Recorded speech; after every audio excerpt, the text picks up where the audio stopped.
मेरे भाइयों और बहनों, दुनिया भर में अच्छे लोग भी हैं और बुरे लोग भी हैं। हम सबको एक अच्छा इंसान बनने की कोशिश करनी चाहिए, खास तौर पर अगर हम उस दिन के बारे में फिक्रमंद हैं जब हम अल्लाह से मुलाकात करेंगे। इसीलिए रसूल अल्लाह ने फरमाया, जो शख्स अल्लाह और आखिरत के दिन पर ईमान रखता है उसे चाहिए कि या तो अच्छी बात करे या खामोश रहे। आखिरत के दिन पर ईमान रखने का मतलब यह है कि आप यकीन रखते हैं कि कोई आपके अमाल का हिसाब लेगा, कोई आपको आपके किए गए अमाल के लिए जवाबदेह ठहराएगा। यही चीज एक मोमिन को उस शख्स से अलग करती है जो ईमान नहीं रखता। जो लोग ये समझते हैं कि उन्हें किसी के सामने जवाबदेह नहीं होना, वो जुल्म करते हैं, दूसरों को नुकसान पहुंचाते हैं और अपने आप को बड़ा समझते हैं। वो भूल जाते हैं कि अल्लाह हर चीज देख रहा है और उन्हें एक वक्त तक मोहलत दे रहा है। अल्लाह के नजदीक हर चीज का एक वक्त मुकर्रर है और उस दिन सबका हिसाब होगा। अल्लाह फरमाता है कि वो आजमाइश के लिए मोहलत देता है ताकि वो सब कुछ पूरा हो जो पूरा होना है। कुछ लोग इस आजमाइश में कामयाब होंगे और कुछ नाकाम। अब सवाल यह है कि हम कहां खड़े हैं। आप अल्लाह पर ईमान रखते हैं और आप हिसाब किताब के दिन पर ईमान रखते हैं, तो आप दूसरों को नुकसान नहीं पहुंचाएंगे, उन्हें गालियां नहीं देंगे, उनकी गीबत नहीं करेंगे, और इस सबसे ज्यादा अहम बात यह कि आप अल्लाह की इबादत करेंगे। आप अल्लाह की इस तरह इबादत करेंगे कि आपको यकीन हो कि जब आप उसके पास वापस जाएंगे तो आपके पास अल्लाह के सामने पेश करने के लिए कुछ होगा। जब कोई शख्स गुनाह करता है और वो मोमिन होता है तो वो अपना गुनाह छुपकर करता है और अपने गुनाह पर शर्मिंदा होता है। ये इस बात की अलामत है कि उसके दिल में ईमान है। वो इसके बाद अल्लाह से माफी मांगता है कि ए अल्लाह, मुझे माफ कर दे, मैं इंसान हूं, इंसानी फितरत की वजह से मुझसे गलती हुई। ये ईमान की निशानी है। ये इस बात की दलील है कि आप अल्लाह पर यकीन रखते हैं। लेकिन अगर कोई ऐसा शख्स हो जिसे गुनाह करने की परवाह ना हो, वो इसके बारे में सोचता भी ना हो, खुल्लम खुल्ला गुनाह करे और मुसलसल गुनाह करता रहे, ना उसे कोई शर्मिंदगी हो और ना ही कोई रुकावट, बल्कि दूसरों को भी गुनाह की तरफ माइल करे, तो ये एक खतरनाक सूरत हाल है। यही वो बात है जिसके बारे में अल्लाह हमें अपने नबी सल्लल्लाहु अलैहि वसल्लम के मुबारक लबों से बताता है। आप फरमाते हैं, लोग खैर पर कायम रहेंगे जब तक वो खुल्लम खुल्ला गुनाह नहीं करेंगे और एक दूसरे को उसकी तरगीब नहीं देंगे। अगर गुनाह इंसानी कमजोरी की वजह से हुआ और आपने अल्लाह से माफी मांगी, तो क्या ये इस बात की निशानी नहीं है कि आप जानते हैं कि एक दिन आपको अल्लाह की तरफ लौटना है। जब हमारी आंखें बंद होंगी तो हम अल्लाह के पास जाएंगे। क्या आप जानते हैं कि वो लोग जो मौत से हद से ज्यादा डरते हैं, असल में वो अल्लाह की रहमत पर यकीन नहीं रखते, क्योंकि मौत तो अटल है, वो आपको और मुझे जरूर आएगी। इससे न डरे, आप एक बेहतर जगह पर जा रहे हैं। एक खूबसूरत मिसाल पेश करता हूं। मैंने अपनी बात यह कहकर शुरू की कि दुनिया में अच्छाई और बुराई दोनों मौजूद हैं।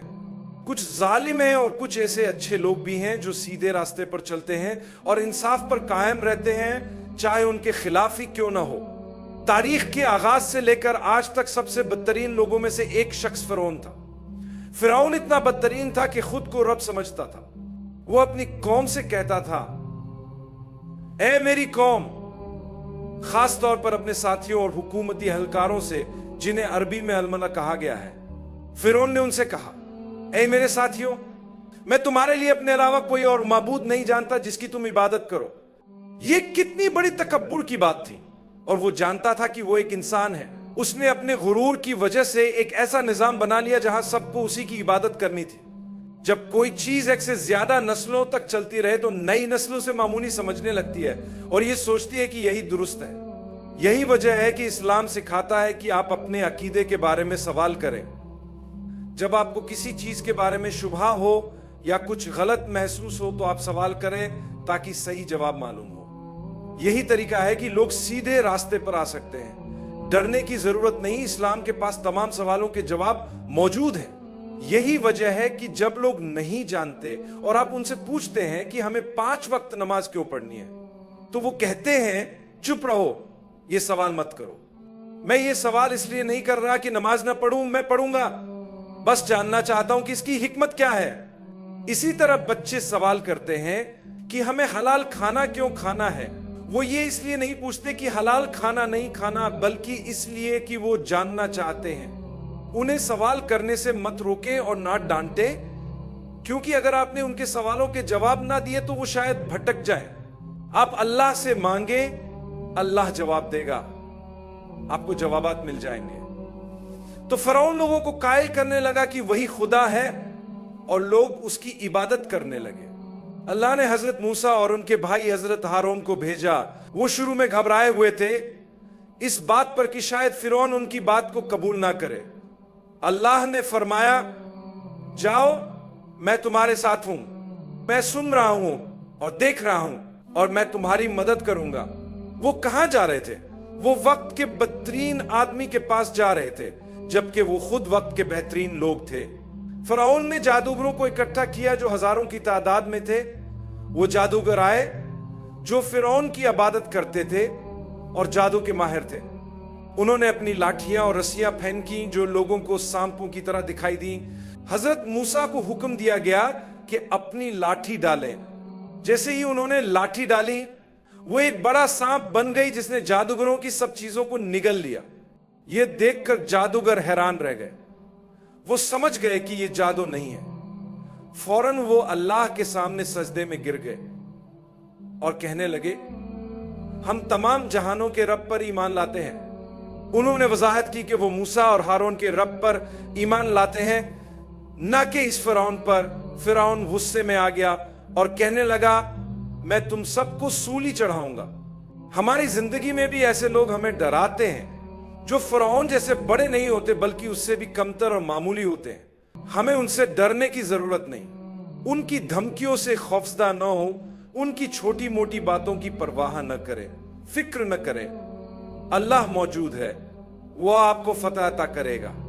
फिरौन कहने लगा, मैं तुम्हारा इलाज कर दूंगा, मैं तुम्हें दिखाऊंगा कि मैं क्या करने वाला हूं। मैं तुम्हारे हाथ और पांव काट दूंगा, तुम्हें सजाएं दूंगा। लेकिन जानते हो उन्होंने क्या कहा? उन्होंने कहा, कोई मसला नहीं, जो करना है कर लो।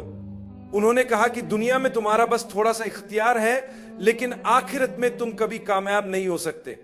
आखिरत में तुम हमारा कुछ नहीं बिगाड़ सकते। अल्लाह ताला ने उन जादूगरों को जिन्हें बाद में कत्ल किया गया, जन्नत अता की। उन्होंने सिर्फ 2 काम किए। उन्होंने अपनी पूरी जिंदगी में सिर्फ एक सजदा किया और वो अल्लाह के लिए अपने ईमान पर डटे रहे। उन्होंने अल्लाह के लिए अपने ईमान पर साबित कदमी दिखाई और सिर्फ एक सजदा किया और उन्हें जन्नत अता हुई। मैं आपसे एक सवाल पूछता हूं और यही बात मैं उजागर करना चाहता हूं। आपने अपनी जिंदगी में अल्लाह के लिए कितने सजदे किए हैं? कितनी बार आपने अल्लाह के लिए आंसू बहाए हैं? कितनी बार आपने गुनाह किया और फिर अल्लाह के लिए तौबा की? बेशक आपने 12 ऐसा किया होगा। अल्लाह की रहमत से मायूस न हो, यह अमल आखिरी सांस तक जारी रखे। अगर आप अपने आखिरी वक्त तक सीधे रास्ते पर रहे तो खुशखबरी है आपके लिए, लेकिन अगर आप ऐसा न कर सके तो यह बहुत बड़ा नुकसान होगा। और जहां तक जालिमों की बात है, वो कुछ नहीं हासिल करेंगे। वो धमकियां देते रहेंगे और शायद वक्ती तौर पर कुछ नुकसान पहुंचा भी दे, लेकिन हमेशा के लिए वो कभी कामयाब नहीं हो सकते। उन जादूगरों को देखें, उन्होंने फिरौन से कहा, कोई बात नहीं, जो करना है कर लो, तुम हमें सिर्फ इस दुनिया में नुकसान पहुंचा सकते हो। अल्लाह की रहमत से कभी मायूस ना हो। आज दुनिया भर में जो हालात हैं, लोग कहते हैं चीन के लिए दुआ करें, अफगानिस्तान के लिए दुआ करें, पाकिस्तान के लिए दुआ करें, सूडान के लिए दुआ करें। यह फहरिस्त खत्म नहीं होती। हम जहां भी देखें, लोग मुश्किलात और तकलीफों में मुब्तला हैं। इससे निकलने का वाहिद रास्ता यह है कि हम वही की तरफ वापस जाएं, देखें कि अल्लाह ने क्या फरमाया है, उन मिसालों को समझें और अंबिया के किस्से पढ़ें। ये किस्से सिर्फ सोने से पहले मजे लेने के लिए नहीं है, बल्कि इनमें हमारे लिए सबक हैं ताकि हम अपनी जिंदगियों को बेहतर बना सके। हमें यकीन रखना चाहिए कि अल्लाह हमारी हिफाजत करेगा। जब भी हम पर कोई मुसीबत आए, उसे सब्र और शुक्र के साथ कबूल करें।